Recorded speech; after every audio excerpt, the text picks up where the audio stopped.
Entramos así al ciclo sobre el Antiguo Testamento.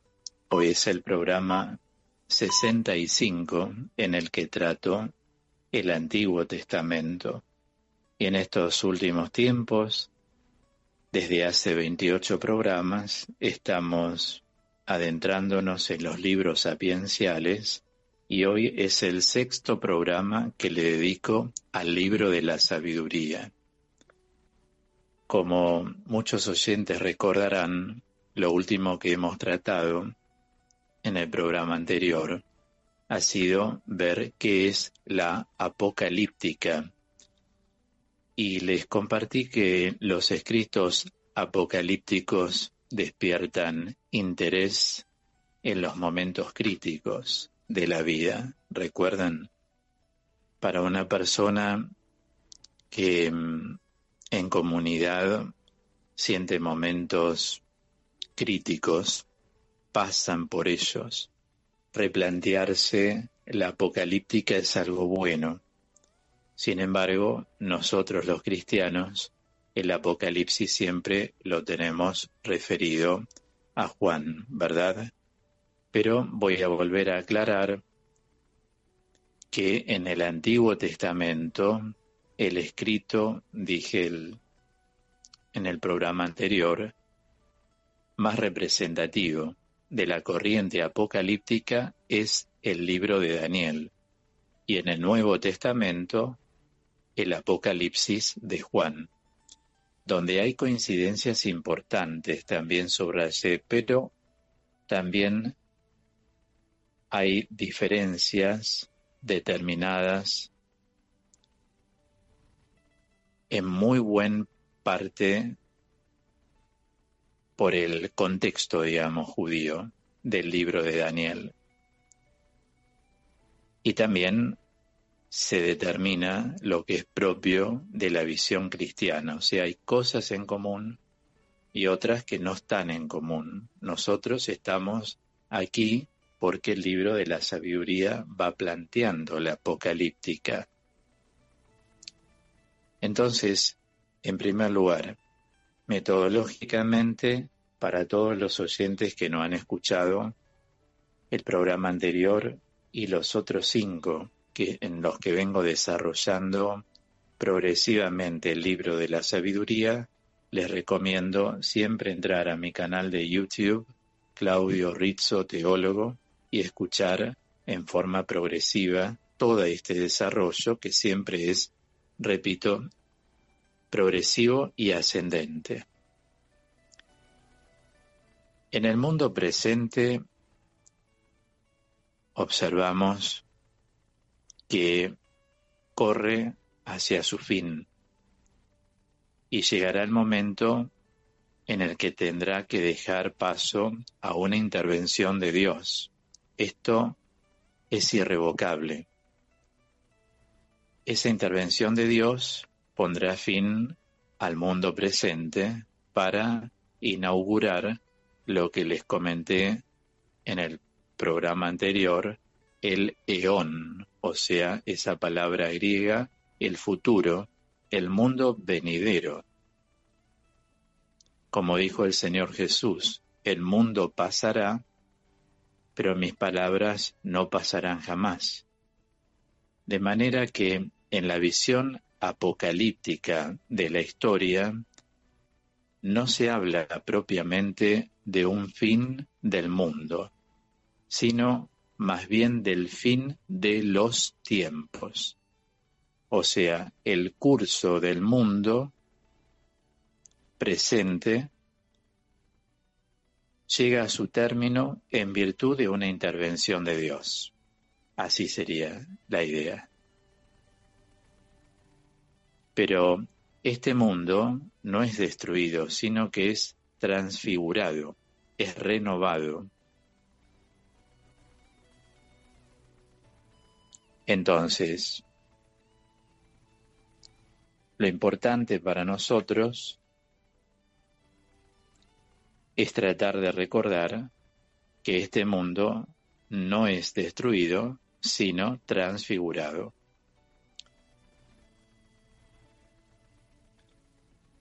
Por tanto, queda comprendido en el nuevo cielo y en la nueva tierra a la que se refiere el Evangelio de San Juan. Los profetas ya hablaban del nuevo cielo, de la nueva tierra, donde reinará la justicia.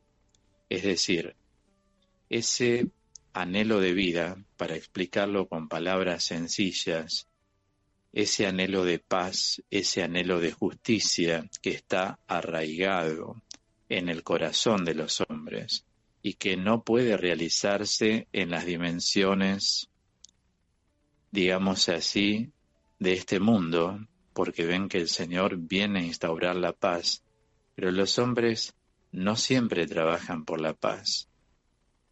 Hay gran cantidad de personas que no trabajan por la paz, pero esto se realizará sí o sí porque es designio divino, cuando toda la creación quede definitivamente sometida a la soberanía de Dios.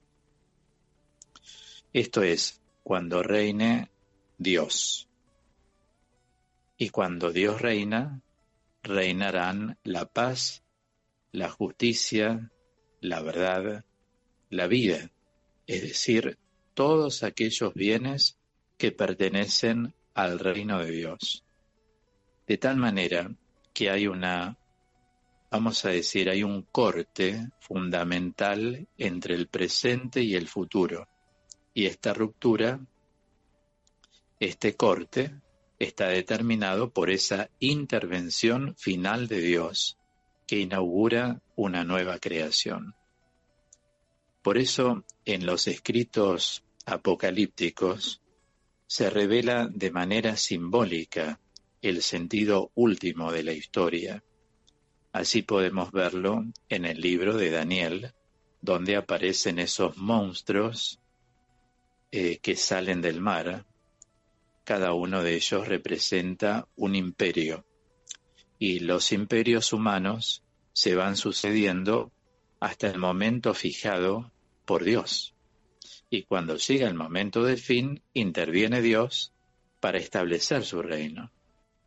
Su reino es un reino eterno y su realeza no tiene fin. Pasa lo que pasa, pasarán calamidades, como ya nos advirtió el Señor, habrá tempestades, pero ustedes sigan hacia adelante. Ahora, cuando llegue el momento en que Dios tome definitivamente el mundo, ahí va a reinar nuevamente la paz, la justicia, la vida. Y aparece también la figura del Hijo del Hombre, que es una representación simbólica de ese reino final, el reino escatológico, que constituye, por así decirlo, el objeto fundamental de la esperanza del pueblo, que se pregunta sobre el sentido de su historia. Por eso Jesús, en el Nuevo Testamento, vemos que dice: verán al Hijo del Hombre venir entre las nubes, rodeado de ángeles. Hijo de Hombre es un título cristológico, o sea, existen 3 títulos cristológicos. Primero les digo muy sencillamente a qué se llama título cristológico. Un título cristológico es el título que se le asigna a Dios, que está revelado por la palabra, para poner de manifiesto la divinidad de Jesucristo como Hijo del Hombre, Hijo de Dios y Profeta, que son los 3 títulos cristológicos. A veces el Señor dice: verán al Hijo del Hombre.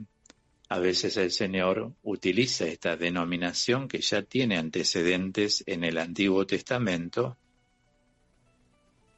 Verán al Hijo del Hombre venir, como les decía antes, ¿no? Cuando Él habla de esta manera, está hablando siempre en relación a lo que ha de venir. Por eso les decía que esta figura del Hijo del Hombre representa simbólicamente el reino final, o sea, el reino escatológico. En el programa anterior yo les hice una comparación entre lo que es una visión apocalíptica y una visión escatológica. Y centralicé ejemplificando lo que es la enseñanza escatológica con las bienaventuranzas. La escatología contempla la tierra y el cielo. En cambio, la apocalíptica a la tierra la desatiende. Lo importante es solo el cielo. Por eso dije que los cristianos somos escatológicos, no somos apocalípticos, porque el Señor valoró lo de la tierra. Felices los que acá en la tierra hacen tal cosa, porque allá serán llamados hijos de Dios. Otra de las características propias de los escritos apocalípticos que me parece importante poderles compartir es la perspectiva cósmica. Quiero decir lo siguiente.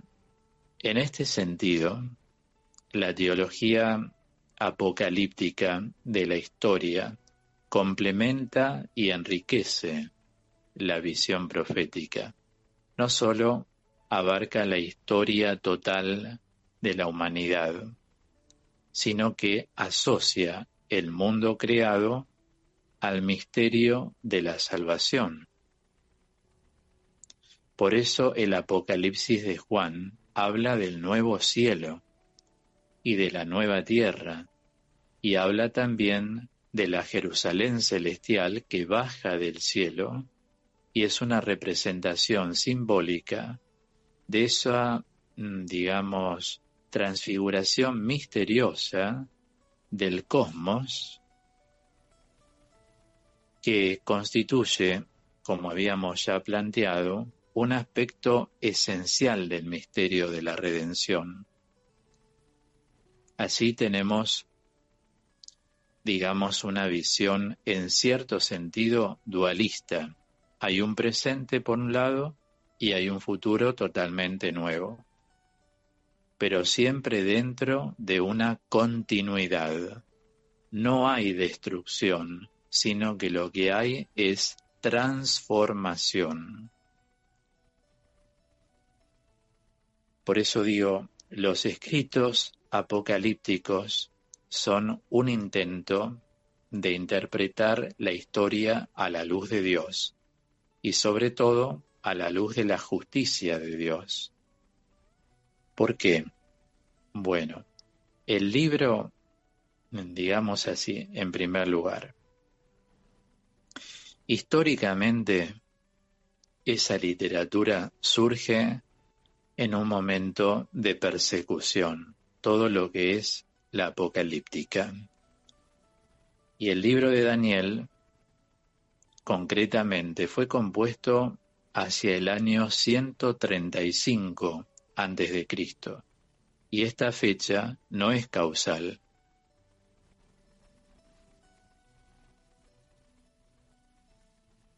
Esta fecha la tenemos que ver nosotros en este contexto. Yo trato de sintetizar y tratar de ser lo más explícito posible. El pueblo estaba sometido a la dinastía griega de los Seleucidas, lo que actualmente es Siria, y estaba bajo el poder de una dinastía helenística de los sucesores de Alejandro Magno. ¿Hasta acá me van siguiendo?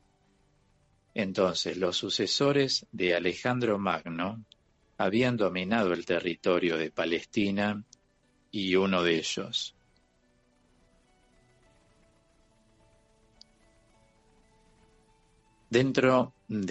cuando digo uno de ellos, me refiero a que alrededor de Palestina, en esa época, el país se llamaba Palestina, aún en la época de Jesús, había países alrededor que se llaman los países de la diáspora, que son pequeñas tierras alrededor de Palestina, según la geografía de aquel entonces. Surge un Antíoco IV Epífanes, se consideraba como una encarnación de Dios. Imagínense si surge un poderoso que se cree que es la encarnación de Dios. Representaba el poder divinizado. Epífanes quiere someter todo el territorio bajo su dominio a los cánones de la cultura griega. Quiere, digamos así, helenizar incluso al judaísmo.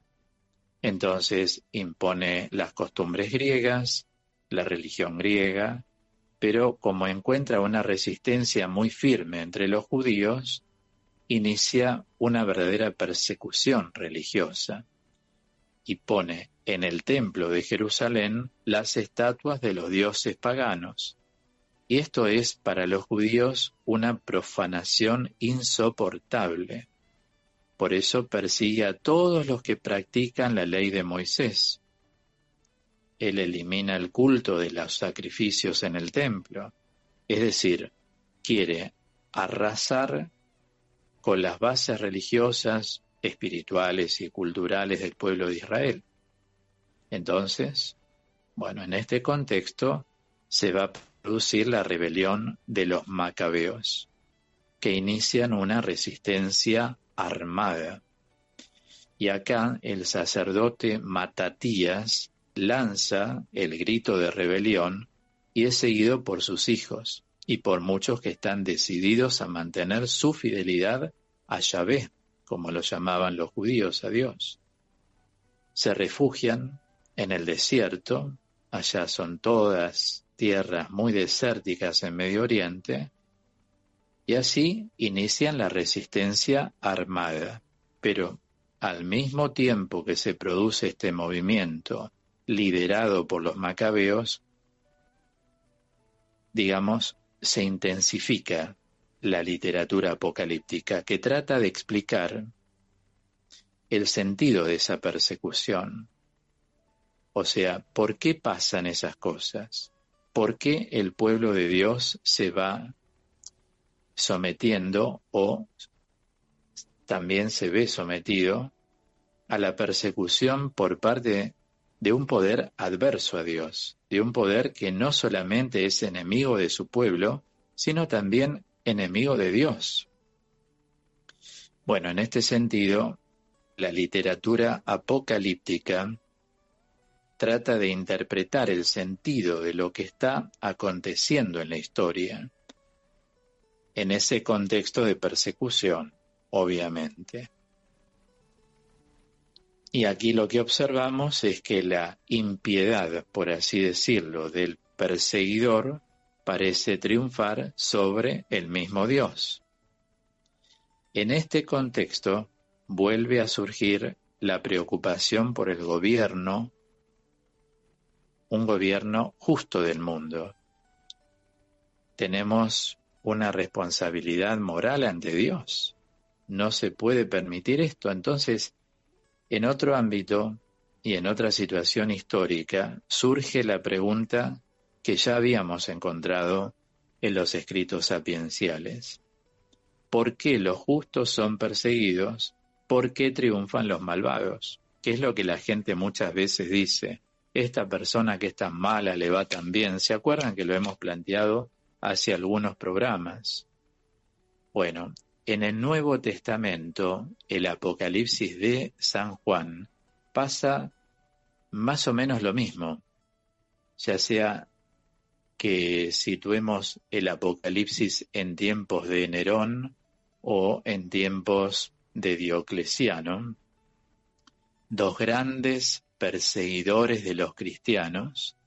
En esos dos momentos asistimos a la persecución. La Iglesia es perseguida por el poder imperial, lo mismo que le pasó a los judíos. Por eso hago este paralelismo. y les muestro las dos situaciones. Así se plantea el problema de cómo es posible que Dios deje a sus hijos librados al poder, a la arbitrariedad, digamos, a la fuerza de todos los que se oponen a la soberanía de Dios. Si Dios gobierna el universo con justicia, ¿cómo puede ser un hecho que resulta aparentemente contradictorio? Los justos caen víctimas de la persecución, mientras que triunfan las fuerzas del mal. Bueno, yo le enfatizo esto porque aquí en este libro de la sabiduría vamos sacando un montón de detalles que nos hacen pensar y a su vez nos ayudan a respondernos bíblicamente estas preguntas. En los escritos apocalípticos, la apreciación que se hace del mundo presente es bastante pesimista. Como les digo, la visión apocalíptica consiste en cielos nuevos, tierras nuevas, el mundo presente está bajo el poder de las fuerzas demoníacas, que por momentos se desatan de una manera que escapa a todo control. Entonces, como en todo momento de crisis surge la necesidad de, digamos, interpelar esa historia, de interpretarla entonces según sus acontecimientos, y este es precisamente el trabajo que hacen los escritos apocalípticos. Tratan de interpretar esos acontecimientos con estas características en la historia. Dentro de este contexto, el libro de Daniel va a proclamar el hecho de la resurrección. Atención siempre a esto. Tendríamos que hacer una explicación bastante larga, ¿no?, para explicar por qué en el contexto judío no surge la idea de la inmortalidad del alma, sino la idea de la resurrección directamente. Bueno, la visión que tenían los antiguos hebreos del hombre es una visión que podríamos llamar monista, o sea, el hombre es una unidad, de manera que cuando el cuerpo se corrompe, el hombre desaparece. Los griegos, en cambio, podían distinguir un principio, llamémosle así, material corruptible y un principio espiritual que es el alma. La idea de inmortalidad surge naturalmente en el contexto griego del libro de la sabiduría. Antes no sale para nada, pero no tenía bases, digamos, conceptuales suficientes en la tradición judía palestinense. Por eso cuando los autores de los escritos apocalípticos preguntan cómo es posible que los justos sean reivindicados, que los justos, digamos así,